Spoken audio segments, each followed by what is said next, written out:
नमस्कार, आप देख रहे हैं न्यूज़ वन इंडिया। मैं हूं आपके साथ ऋतु तोमर। उत्तर प्रदेश विशेष में सबसे पहले बात करेंगे उत्तर प्रदेश में आज हुए विधानसभा उपचुनाव को लेकर मतदानों की। 7 सीटों पर मतदान संपन्न हुआ। नौगांवा सादात सीट, बागरमऊ मलहनी सीट पर वोटिंग हुई। देवरिया सदर, बुलंदशहर सदर, टुंडला सीट पर वोटिंग हुई। घाटमपुर सीट के प्रत्याशियों की किस्मत ईवीएम में कैद हो चुकी है। तो उपचुनाव की 7 सीटों पर 2017 में बीजेपी को जीत मिली थी। 6 सीटों पर दोबारा जीतना बीजेपी की प्रतिष्ठा का सवाल बना हुआ है। 7 सीटों में सिर्फ 6 सीटों पर कांग्रेस लड़ी और टुंडला सीट पर नामांकन रद्द हो गया। उपचुनाव के नतीजे तय करेंगे कि 2022 की क्या तस्वीर होगी। तो उपचुनाव में बीजेपी ने जोरदार प्रचार प्रसार किया। सीएम योगी ने 7 सीटों पर रैली की। उपचुनाव के दौरान मैदान में अखिलेश यादव दूर दिखाई दिए। मायावती भी यहां तक कि मैदान में नहीं उतरी और प्रियंका गांधी भी। तो उपचुनाव जीतने का बीजेपी का रिकॉर्ड काफी खराब रहा है। ऐसे में देखना होगा कि अब 10 तारीख को जब घोषणा होगी, फैसला होगा प्रत्याशियों की किस्मत का, तो कौन सी पार्टी के सर पे उपचुनावों की जीत का ताज सजता है। तो उपचुनाव में राम मंदिर, लव जिहाद का मुद्दा गर्म रहा। विपक्ष ने सरकार को कोरोना, रोजगार और कानून व्यवस्था पर घेरा। बड़ा सवाल कि 10 नवंबर को किसकी जीत वाली चुनावी दिवाली होगी।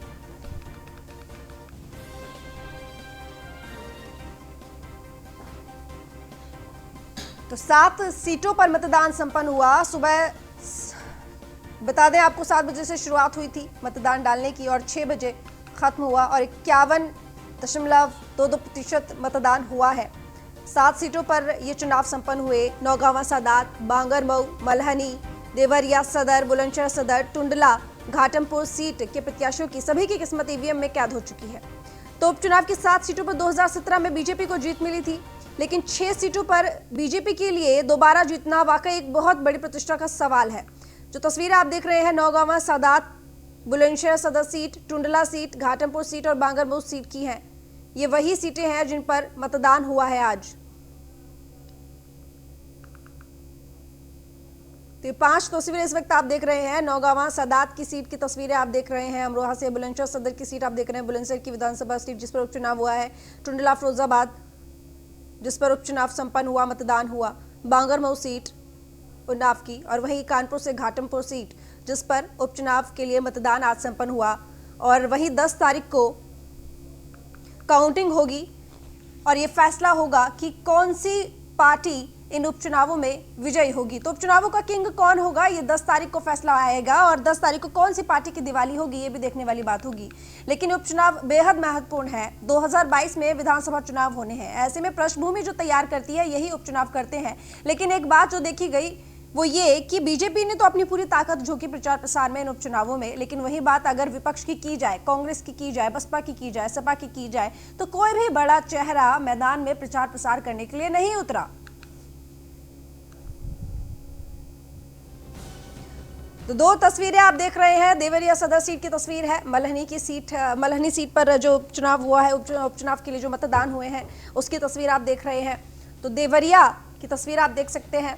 प्रशासन यहाँ खड़ा हुआ है, मतदान हुआ है। कोरोना के मद्देनजर पूरी गाइडलाइंस के साथ ये मतदान हुए हैं। तो इन ईवीएम में कैद हो गई है प्रत्याशियों की किस्मत।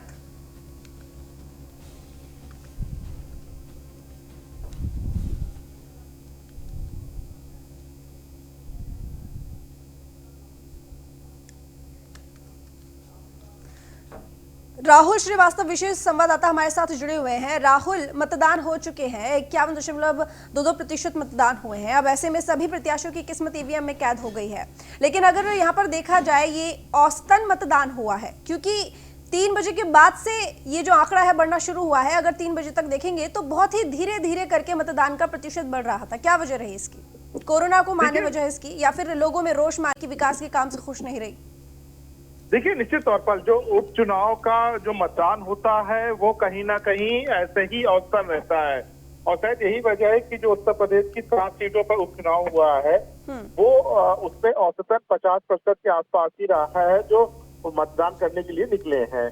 मतदान कम होता है उसका सीधा सीधा फायदा विपक्ष को मिलता है, क्योंकि अगर मतदान ज्यादा होता है तो कहीं ना कहीं जो सरकार होती है वो खुश होती है कि जो पिछले 3.5 सालों में विकास कार्य कराए गए हैं उसको लेकर जनता ने उनके मत में मतदान किया है। देखिए, अगर मतदान प्रतिशत कम होता है तो कहीं ना कहीं सरकार के लिए ये चिंता का विषय है। और निश्चित तौर पर जब 10 तारीख को परिणाम आएगा, अगर सब कुछ कुशल रहता है, 7 सीटों में भाजपा आगे रहती है, तो निश्चित तौर पर 2022 में उसके लिए एक तस्वीर साफ हो जाएगी। लेकिन अगर कहीं विपक्ष 1 या 2 सीट जीत जाता है, क्योंकि उपचुनाव को हमेशा माना जाता है कि ये सरकार का चुनाव होता है और सरकार में ये ज्यादा सीटें जीती जाती है, लेकिन कहीं अगर विपक्ष इसमें सीटें जीतता है तो कहीं ना कहीं सरकार के लिए एक चिंता का विषय हो सकता है। लेकिन जो फिलहाल मतदाताओं में बिल्कुल भी उत्साह नहीं दिखा इस उपचुनाव को लेकर।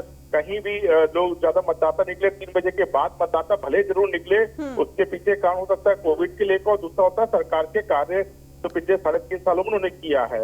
ऐसे में देख रहा हूँ कि जब 10 तारीख को मतगणना होगी इन 7 सीटों पर, क्या जनता का फैसला होता है, क्या एक बार फिर वो योगी सरकार पर अपनी जो विश्वास है वो जताती है, या फिर विपक्ष की तरफ उसका रुख होता है। तो कहीं ना कहीं एक अहम चुनाव है 2022 के पहले सेमीफाइनल। बिल्कुल राहुल, ये पृष्ठभूमि एक तरह से तैयार होती है 2022 के विधानसभा चुनावों के लिए। हमारे साथ जौनपुर से देवेंद्र खरे भी जुड़े हुए हैं और टुंडला से सौरभ उपाध्याय हमारे संवाददाता जुड़े हुए हैं। तो सीधा अब रुख करते हैं जौनपुर की तरफ। देवेंद्र, ये बताइए कि जौनपुर में कैसी तस्वीर रही, कितना उत्साह मतदाताओं में दिखा?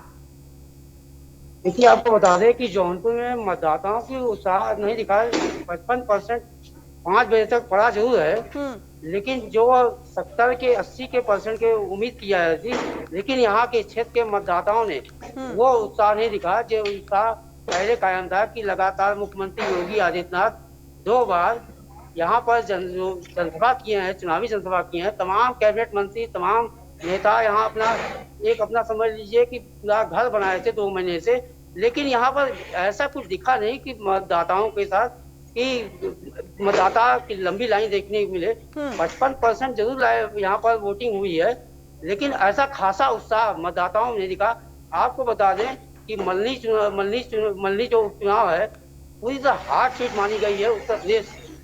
यहाँ भागोली धनंजय सिंह और सपा समाजवादी से लकी यादव और बीजेपी से मनोज सिंह के लिए भाजपा के तमाम स्टार प्रचारक आए प्रचार करे, लेकिन वो मतदाता में ऐसा खासा उत्साह नहीं दिखा जो देखा जाता है कि कम से कम यहाँ पर 70 से 80% वोट पोलिंग होने की उम्मीद थी, लेकिन 55 पे ही ये खत्म हो गया। लेकिन अभी 6 बजे के बाद आपको बता दें, 6 बजे का अभी विधान नहीं आया कि 6 बजे कितना होगा, होगा 2-3% को बड़ा होगा, लेकिन 5 बजे का आपको बता रहा है 5 बजे तक 55% 60 पॉइंट पर था। लेकिन ये आपको बता दें कि जौनपुर में जो इस समय मल्ली उपचुनाव है, ये पूरी तरह से उत्तर प्रदेश मुख्यमंत्री योगी आदित्यनाथ ने चुनावी जनसभा में साफ कर दिया था कि ये मल्ली उपचुनाव मनोज सिंह ने लड़ रहे हैं, योगी आदित्यनाथ लड़ रहे हैं। और टुंडला में सौरभ उपाध्याय हमारे साथ जुड़े हुए टुंडला से। सौरभ, आपसे पूछना चाहेंगे टुंडला में कैसी तस्वीर दिखी? देखिए, तो टुंडला की जो सीट है वो भारतीय जनता पार्टी के लिए चिंता का विषय एक तरीके से बन गई। यहाँ उप मुख्यमंत्री दोनों दिनेश शर्मा और केशव मौर्य दोनों ने 3 बार दौरा किया, सभाएं की। मुख्यमंत्री के अलावा मुख्यमंत्री स्वयं भी आए, कई मंत्री आए, डेरा डाला उन्होंने और भरपूर प्रयास किया गया कि ये भारतीय जनता पार्टी के खाते में कैसी यहाँ पे प्रोफेसर बघेल जिसके बाद मंत्री रहे सरकार में, तो उनके सांसद बन जाने के बाद ये सीट देखो। यह सबसे बड़ी बात है कि समाज का जो वोट है लगभग 64,000 है यहाँ, और धनगर समाज का 62,000। ठीक, यानी कि जो अगर मतदाताओं की तस्वीर देखने को मिली जो विधानसभा उपचुनाव हुए हैं 7 सीटों पर, वो यहाँ देखा गया कि लोगों में उतना उत्साह नहीं था, मतदाताओं में उतना उत्साह नहीं रहा जितना होना चाहिए था। बहुत शुक्रिया आप सभी का तमाम जानकारी के लिए। रुक करेंगे अगली खबर की ओर। लखनऊ से है। फुल एक्शन में सीएम योगी आदित्यनाथ दिखाई दे रहे हैं। नई शिक्षा नीति को लेकर सीएम योगी ने बैठक की है। नई शिक्षा नीति के क्रियान्वयन को लेकर शिक्षाविदों के साथ चर्चा भी की है। तो मुख्यमंत्री योगी आदित्यनाथ नई शिक्षा नीति को लेकर बैठक उन्होंने की और साथ ही उसके क्रियान्वयन को लेकर शिक्षाविदों के साथ भी चर्चा की गई है। तो नई शिक्षा नीति जैसे ही देश में लागू हुई है, अब सीएम योगी ने उसको लेकर चर्चा की है और कैसे आखिर वो प्रदेश में लागू करनी है, कैसे क्रियान्वयन होगा उसको लेकर शिक्षाविदों से चर्चा भी की। राहुल श्रीवास्तव विशेष संवाददाता हमारे साथ बने हुए हैं। राहुल, नई शिक्षा नीति को लेकर मुख्यमंत्री योगी आदित्यनाथ ने बैठक की है और साथ ही शिक्षाविदों से चर्चा भी की है कि आखिर इसका क्रियान्वयन कैसे होगा। आपसे जानना चाहेंगे कि कैसी ये बैठक थी और किस तरह की चर्चा इसमें हुई है नई शिक्षा नीति को लेकर। देखिए, निश्चित तौर पर केंद्र सरकार ने जो नई शिक्षा नीति को लागू किया है उसको हर प्रदेश में लागू करना है। इसी क्रम में आज सीएम योगी आदित्यनाथ ने अपने आवास 5 मार्ग पर एक विशेष बैठक बुलाई थी, जिसमें जो उत्तर प्रदेश के जो शिक्षाविद हैं जिन्होंने शिक्षा के क्षेत्र में बहुत बड़े बड़े काम किए हैं, कई जगह सम्मानित हुए, उनके साथ उन्होंने एक बैठक की और जो नई शिक्षा नीति है उसके क्या फायदे हैं, कैसे उन फायदों को पहुंचाया जाए हर एक जिले तक, उसको लेकर सीएम योगी आदित्यनाथ ने एक महत्वपूर्ण बैठक की है। शिक्षाविदों की राय ली है, उनसे तमाम चीजों पर विचार विमर्श किया है कि जो नई शिक्षा नीति है उससे कितना फायदा जो विद्यार्थी हैं उनको पहुंच सकता है। इसी को लेकर उन्होंने एक बैठक की थी अपने आवास पर। ये नई शिक्षा नीति को अगर लागू करने की बात की जाए तो ये कब से लागू हो जाएगी और साथ ही छात्रों को कब से इसको आजमाने का मौका मिलेगा, कब से उनकी पढ़ाई शेड्यूल में इसको डाल दिया जाएगा, उतार दिया जाएगा? देखिए, जो अगला सेशन होगा उसमें जो नई शिक्षा नीति होगी उसी के तहत ये काम होगा, क्योंकि कोरोना संकट काल चल रहा था। कोरोना संकट काल में कोई भी ऐसी सरकार महत्वपूर्ण फैसले नहीं ले पाए, क्योंकि सबसे बड़ी बात उसको कोरोना जंग लड़ने की थी। लेकिन अब जैसे जैसे कोरोना के मामले कम हो रहे हैं, कोरोना के खिलाफ एक जंग लड़ी जा चुकी है, लेकिन सावधानी बरतने की अभी भी जरूरत है। लेकिन शिक्षा नीति को भी लागू करना है, इसको लेकर बैठक की गई है और माना जा रहा है कि जो अगला सत्र होगा, अगला जो शैक्षणिक सत्र होगा उसमें इसको लागू किया जाएगा और उसी को लेकर उससे और क्या सुधार किया जा सकता है, कैसे और विद्यार्थियों को फायदा दिया जा सकता है, उसको लेकर शिक्षाविदों के साथ आज सीएम योगी आदित्यनाथ ने बैठक की। ठीक राहुल, बहुत धन्यवाद आपका तमाम जानकारी के लिए। ब्रेक के बाद एक बार फिर स्वागत है। रुक करेंगे खबरों की ओर। आगरा से बड़ी खबर है, जहां मजार में पढ़ी गई हनुमान चालीसा। हिंदूवादी कार्यकर्ता ने हनुमान चालीसा पढ़ी है। दरगाह में हनुमान चालीसा पढ़ने का वीडियो भी वायरल हो रहा है। अजय तोमर नाम के युवक ने यह हनुमान चालीसा का पाठ किया है। शमशाबाद आगरा मार्ग के नवादा स्थित दरगाह का ये मामला है, जहां पर कुछ युवकों ने मस्जिद में जाकर हनुमान चालीसा पढ़ी है। तो आगरा में मजार में जाकर यह हनुमान चालीसा पढ़ी गई है। हिंदूवादी कार्यकर्ता है जिन्होंने ये हनुमान चालीसा पढ़ी है। दरगाह में हनुमान चालीसा पढ़ने का वीडियो भी वायरल हो रहा है। अजय तोमर नाम का युवक है जिसने हनुमान चालीसा का पाठ मजार में जाकर किया। तो शमशाबाद आगरा मार्ग के नवादा स्थित दरगाह का पूरा मामला बताया जा रहा है, जहां पर मजार में जाकर अजय तोमर नाम के युवक ने हनुमान चालीसा का पाठ किया है और हिंदूवादी कार्यकर्ता बताया जा रहा है ये युवक, जिसका वीडियो भी सोशल मीडिया पर वायरल हो रहा है। ये जो तस्वीरें आप देख रहे हैं, ये वही युवक है अजय तोमर, जिसका नाम बताया जा रहा है। मजार में हनुमान चालीसा का पाठ किया गया, जिसका वीडियो भी वायरल हुआ। हालांकि आपको बता दें कि नंद बाबा के मंदिर में मथुरा में परिसर में कुछ लोगों ने नमाज जाकर पढ़ी थी। जो वहाँ पर कार्यकर्ता थे, मंदिर में जो सेवादार थे, उनको बरगलाकर वो मंदिर में घुसे। 4 युवक थे जिनके खिलाफ मामला भी दर्ज हुआ और उसके बाद अब ये आगरा से तस्वीर आई है, जहाँ पर मजार में जाकर हनुमान चालीसा पढ़ी गई। हिंदूवादी कार्यकर्ता अजय तोमर जो बाजार में गए और वहां जाकर हनुमान चालीसा का पाठ किया है, तो जिसका वीडियो भी वायरल हो रहा है। तो शमशाबाद आगरा मार्ग के नवादा स्थित दरगाह का ये मामला है। तो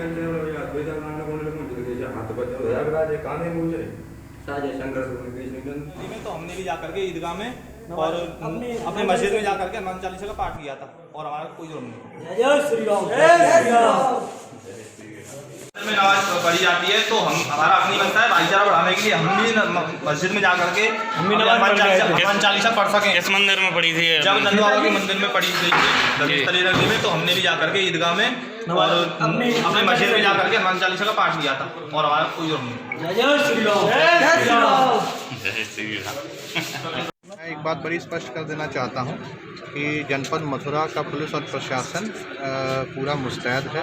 हर प्रकार से हमारे द्वारा प्रत्यक्ष और अप्रत्यक्ष रूप से सभी चीज़ों पर नज़र रखी जा रही है। कोई भी व्यक्ति अगर माहौल ख़राब करने का, अराजकता फैलाने का या किसी धार्मिक स्थान की मर्यादा को भंग करने का अगर कोई व्यक्ति कार्य करेगा और वो संज्ञान में आएगा, उस पर सख्त कार्रवाई की जाएगी। मैं आप सभी से सहयोग की अपेक्षा करता हूं कि जनपद मथुरा में प्रशासन और पुलिस का इसमें सहयोग प्रदान करें, ताकि जो हमेशा से अच्छा सांप्रदायिक माहौल यहाँ पे सौहार्द बना रहा है, उसमें सभी लोग सहयोग करें और कोई भी समस्या ना हो। तो गगन हमारे साथ मथुरा से जुड़े हुए हैं और प्रशांत कुलश्रेष्ठ हमारे साथ आगरा से जुड़े हुए हैं। तो सीधा रुख करते हैं पहले आगरा का। प्रशांत, आपसे पूछना चाहेंगे, ये कुछ लोग हैं जो कि दरगाह में गए हैं और वहां मजार पर जाकर उन्होंने हनुमान चालीसा का पाठ किया है। बताया जा रहा है कि हिंदूवादी कार्यकर्ता है ये, जिनका नाम अजय तोमर भी शायद बताया गया है कि अजय तोमर नाम का व्यक्ति जिन्होंने हनुमान चालीसा का पाठ किया है। आपसे पूरी बात जानना चाहूंगी, असल में क्या वजह है, क्यों जाके इन्होंने हनुमान चालीसा का पाठ किया? क्या ये उसका जवाब था जो मथुरा से तस्वीर आई थी? निश्चित तौर पर जिस तरीके का घटनाक्रम कल मथुरा जनपद में हुआ कि नंद बाबा के मंदिर में 2 युवकों द्वारा नमाज पढ़ने का मामला प्रकाश में आया, वीडियो और फोटो सोशल मीडिया पर वायरल हुए और उसके बाद में मथुरा पुलिस द्वारा और ये कहें कि नंद बाबा जो मंदिर है उनके सेवायातों द्वारा 4 लोगों के खिलाफ अभियोग पंजीकृत कराया गया। निश्चित तौर पर कहीं ना कहीं हिंदूवादी संगठनों में इस बात को लेकर टीस थी और आज जिस तरीके का घटनाक्रम ताज नगरी आगरा में हुआ है, ये सांप्रदायिक सौहार्द बिगाड़ने की कोशिश हुई है। एक चीज हम साफ करना चाहते हैं कि कल जिस तरीके से जनपद मथुरा के अंदर नंद बाबा मंदिर के अंदर नमाज पढ़ी गई और उसके बाद में 48 घंटे भी नहीं हुए, 24 घंटे के अंदर एक और मामला प्रकाश में आया। मुस्लिम धर्म स्थलों के बाहर भगवा रंग पोत दिया गया। सुबह से एसएसपी आगरा बबलू कुमार इस पूरे मामले में कमान संभाले हुए थे। जनपद भर की पुलिस को दिशा निर्देश दिए गए कि जनपद भर की पुलिस हिंदू और मुस्लिम धर्म स्थलों के बाहर पर सुरक्षा करेगी, निगरानी करेगी। मगर जो शमशाबाद थाना क्षेत्र का मामला है, नवादा गांव के स्थित एक मजार के अंदर हिंदूवादी कार्यकर्ता योगी अजय तोमर जो अपने फेसबुक पर नाम को पोस्ट किया है, वो वहां जाके हनुमान चालीसा का पाठ पढ़ता है और उस पूरी वीडियो को वायरल किया जाता है। इस पूरे मामले में एसएसपी आगरा बबलू कुमार से अभी हमारी बात हुई है। हालांकि जो व्यक्ति है जिसने मजार के अंदर हनुमान चालीसा का पाठ किया है उसकी कोई भी गिरफ्तारी नहीं हुई है, उसे अभी तक फरार बताया जा रहा है। मगर इलाकाई पुलिस को दिशा निर्देश दिए गए हैं जिस तरीके का घटनाक्रम जनपद मथुरा में हुआ या फिर जिस तरीके का मुकदमा धारा 153 सांप्रदायिक सौहार्द बिगाड़ने का मुकदमा जी वहां दर्ज किया गया। निश्चित तौर पर आगरा के एसएसपी बबलू कुमार का दावा है कि यहाँ भी अभियोग पंजीकृत किया जाएगा, सख्त कार्रवाई की जाएगी। सांप्रदायिक सौहार्द बिगाड़ने की मथुरा चलते हैं।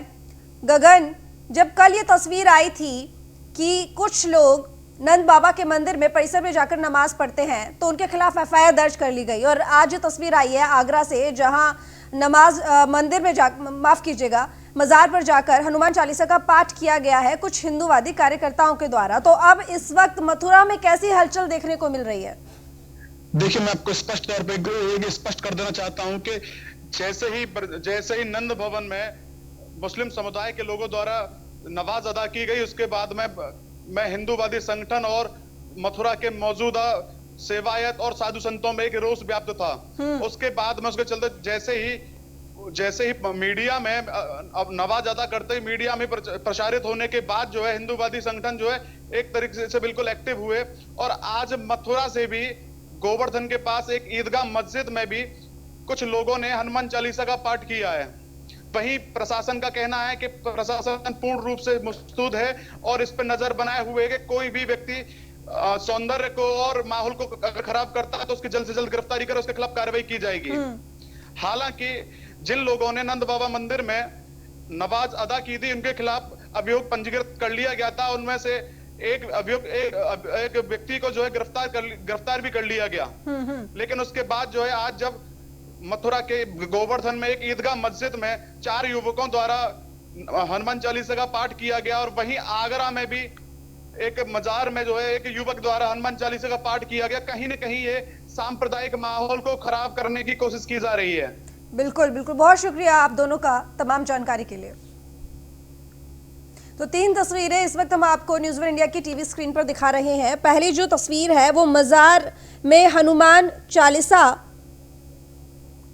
माफ कीजिएगा, जो पहली तस्वीर है वो नंद बाबा के मंदिर परिसर में कुछ लोगों की नमाज पढ़ते हुए की तस्वीर है जहां पर सेवादारों को बरगलाया गया और उसके बाद नमाज पढ़ी गई।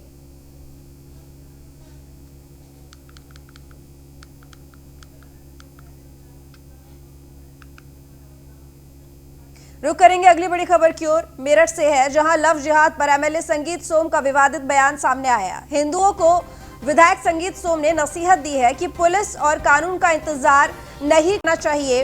लव जिहादियों को सबक सिखाने के लिए उन्हें मुंहतोड़ जवाब देना होगा, फिर चाहे डंडा उठाना पड़े या फिर जूता उठाना पड़े। फेसबुक पर वीडियो जारी कर ये बयान विधायक संगीत सोम ने दिया है।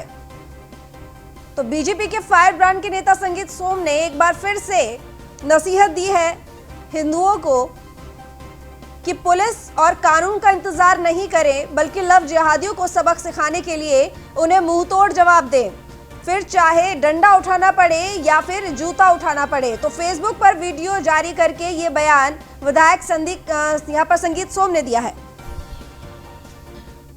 औरंगजेब, तैमूर, गोरी, बाबर और इन लोगों ने आकर देश में, पूरे देश में धर्म परिवर्तन कराने का काम किया है।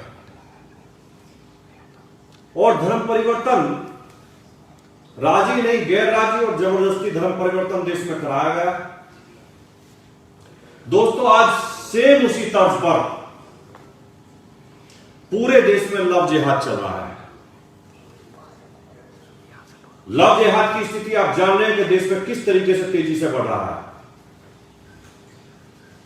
अपने हाथ में कलावा बांधकर, राम बनकर, श्याम बनकर, दीपक बनकर, राजू बनकर। फिलहाल इस बुलेटिन में इतना ही। देखते रहिए न्यूज़ 1 इंडिया।